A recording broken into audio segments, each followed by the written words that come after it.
Welcome back to Psychology of Learning with Dr. Goodin. Now we're going to look at Chapter 8, which has to do with the punishment side of operant learning. If you're making an outline of what we learned, might be good to make a T-table. As I've said before, on one side you would have classical conditioning and all that it entails. On the other side would be operant conditioning. You need to understand the difference. Classical conditioning is based off of natural instincts and responses, while operant conditioning emphasizes more thought on the part of the learner towards the rewards and consequences of their behavior. Remember that operant conditioning includes positive and negative reinforcement and positive and negative punishment. These four strategies should be noted on that side of your T-table outline. We've covered the reinforcement and rewards, and now we will focus on the punishments.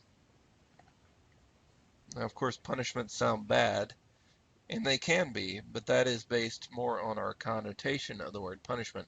Connotation means how we normally perceive the word, rather than its true definition. Punishment, in this case, is anything that decreases the likelihood that a behavior will reoccur. Okay, so let's take a look.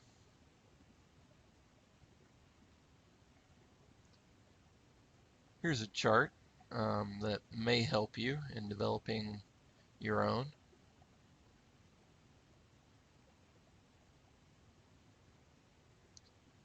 And here's another one.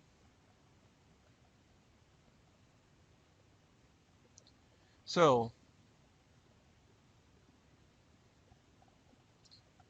again, we just talked about this.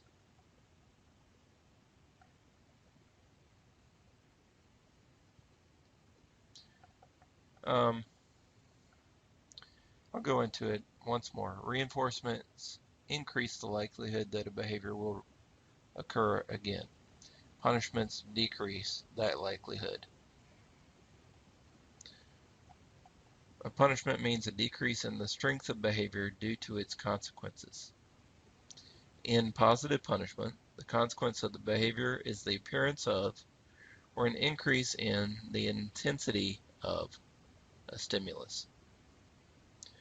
So let me say that once more. In positive punishment, the consequence of the behavior is the appearance of or an increase in the intensity of a stimulus. For each type of reinforcement or punishment, you need to think of examples, again, that are relevant to your own life. For example, a positive punishment might be illustrated by you flirting with my girlfriend and me punching you in the face. By adding my fist to your face, my goal is to decrease the likelihood that you will flirt with my girlfriend again. In negative punishment, the behavior is weakened by the removal of or a decrease in the intensity of a stimulus. So what's your example of a negative punishment? As with reinforcement, punishment is affected by contingency and contiguity. With regard to contingency, behavior is less likely if the punishment is more likely. With regard to contiguity, the longer the delay, the less effective the punishment is. Do you text while you drive? Do you use illegal substances? Your decision to partake in frowned upon behaviors is likely due to how likely you think it is that you will get caught or punished. As you drive in Alabama, does the contiguity of getting a traffic ticket for speeding change from the highway to a small town? I think it does. That's why I drive slow in small towns. Do you smoke cigarettes? Notice that the contiguity of cigarettes and their health detriments do not affect many people. The punishment or threat of lung cancer is so far into the future. Okay, we're talking about time here with contiguity. It's so far into the future that it has less effect on current behavior, especially with our society that is not a forward-thinking society. We're more hedonistic, um, and more about the immediate gains, benefits, and consequences. And so we may not think about long-term consequences. Uh, we think about immediate gratification. So punishments or consequences that are a long way down the road, um, have less effect on our behavior. Whereas dropping acid is going to have an immediate effect. Um, so with regard to thoughts on punishment, is gradual increase better? So we'll talk about punisher intensity.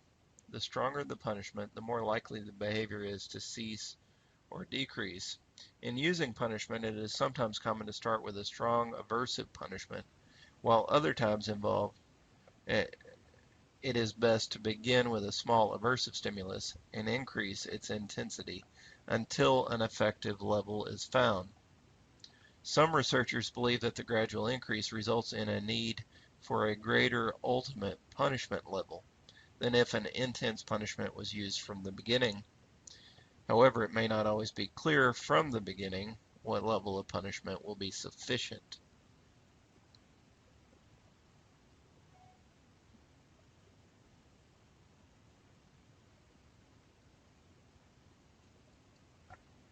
The punishment must overcome or be stronger than the reinforcements. And the power of punishment is influenced by the availability of alternative reinforcement behaviors. Let's think about that. The power of punishment is influenced by the availability of alternative reinforcement behaviors. If you're taking away, let's say what was his name? Suarez? Suarez, the football player that bites people, right? Football as in soccer. He bites people, and that's his one thing. That's what he's best at. He's amazing at it, actually. And if he doesn't have an alternative career option, and you try to take soccer away from him, then the punishment will hurt worse. If he can switch to another career easily, the punishment doesn't hurt as badly. That's why the more you care about your job, the more you care about losing that job.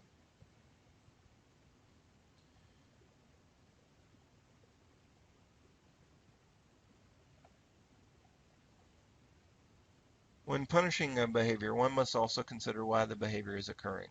Certainly there are reinforcements that have supported that behavior. The punishment must overcome or be stronger than the reinforcements. Imagine getting married. You like flirting and receiving attention for talking to potential romantic partners. Flirting was previously reinforced, right? However, when you get married, it's unlikely that your partner will be cool with you flirting with others. What will the punishment be? Will it be worth it to continue flirting with others, or will the punishment outweigh the possible reinforcements? There may be alternate sources of reinforcement. This is important for you. For you,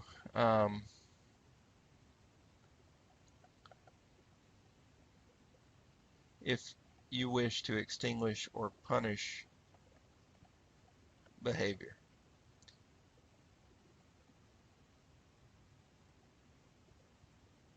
If you shock a rat for pressing a lever, and the lever is the only way the rat can get food, it may endure the shock. However, if other options to get food are available, the rat is likely to suppress the lever, pushing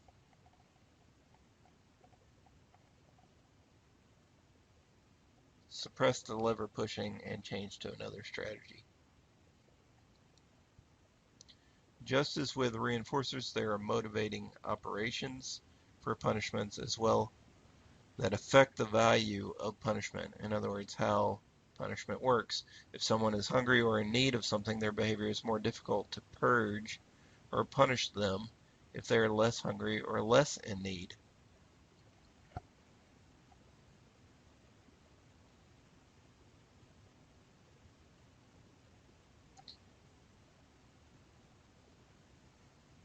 Just like we talked about earlier, there's again a two-process theory of punishment that involves both classical and operant conditioning, whereas the one-process theory says that only operant conditioning is at play.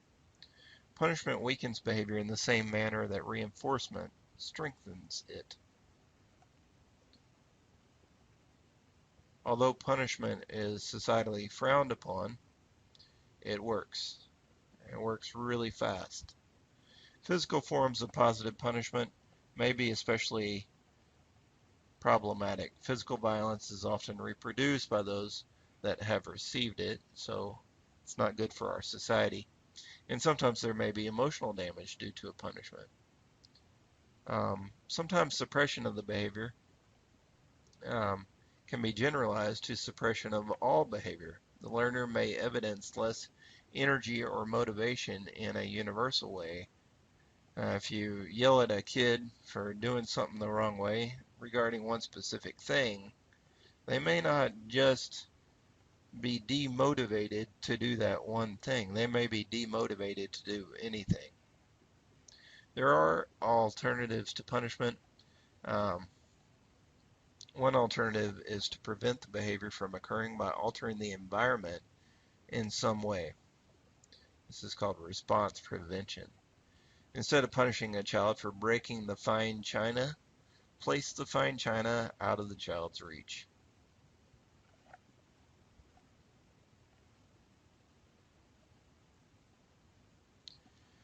Differential reinforcement is a procedure that combines, when possible, non-reinforcement of an unwanted behavior and reinforcement of an alternative behavior. There are three types. The first is in differential reinforcement of alternate behavior. Reinforcement is made available for a specified alternative to the unwanted behavior. In differential reinforcement of an incompatible behavior, you reinforce behavior that is incompatible with the unwanted behavior. One of the best ways teachers can reduce the amount of time children spend wandering around the classroom is to praise students who are sitting in their seats. Differential reinforcement of low rate is perhaps the ideal alternative punishment. The behavior is reinforced, but only if it occurs at a low rate. This is often used with children who do annoying things, as they all do. A child that repeats a nursery rhyme incessantly may drive parents crazy. They may use this technique to praise the child for using the rhyme so well. They may alter their reinforcement schedule to 10 minutes and then 15 minutes and then 20, increasing the likelihood that the child will only use the rhyme at a low rate, thus the name. Of course, children often seek negative attention so that when they are praised for a rebellious behavior, they no longer receive the reinforcement that they desire. For instance, they may wish to make the class laugh, but if the teacher encourages the behavior, the problem student is no longer leading the class against the teacher, possibly resulting in less class support and overall decreased reinforcement. So which do you use in your home? Reinforcement, punishment, both? What are your strategies? Think about them. Write them down. Do you use timeout? Do you spank your child? Do you praise your child? Are your strategies any different for an animal? Some people are more comfortable using physical punishment on an animal, such as a newspaper swat.